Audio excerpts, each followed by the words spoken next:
এখন বসাবো পেঁপের তরকারি। পেঁপের তরকারির জন্য আগে আমি তেজপাতা এবং জিরেটা ফোড়ন দেবো।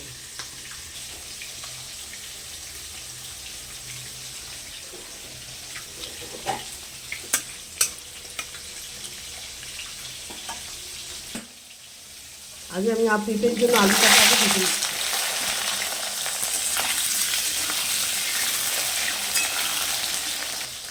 এক চামচ নুন দিয়ে দিচ্ছি।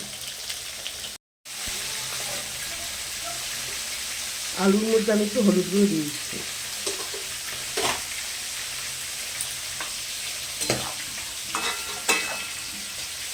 পেঁপের জন্য মশলা নিয়েছি জিরের গুঁড়ো, হলুদ গুঁড়ো, কাঁচা লঙ্কা কি চেরা, আদা বাটা।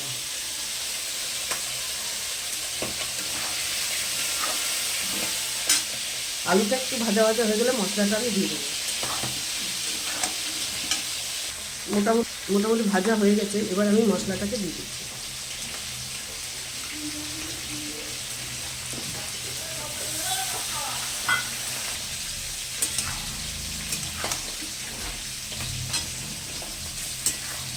অনেকদিন আমাদের পেঁপেটা খাওয়া হয়নি, কারণ সন্ন্যাসীরা বাচ্চা পেটে ছিল বলে আমরা পেঁপেটা কেউ খাইনি। যেহেতু এখন বাচ্চাটা হয়ে গেছে, এখন আমরা তাই একটু পেঁপেটা নিচ্ছি।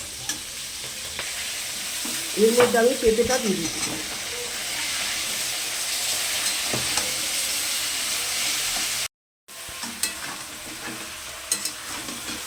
মানে আলু পেঁপেটা মোটামুটি কষানো হয়ে গেছে, আর একটু কষিয়ে আমি একটু জল দিয়ে দেবো।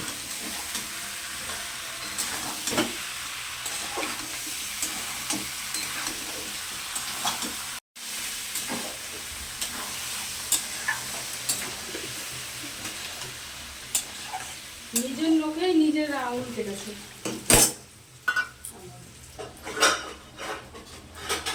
খুব ভালো করে পেঁপের তরকারিটাকে ফুটে গেছে।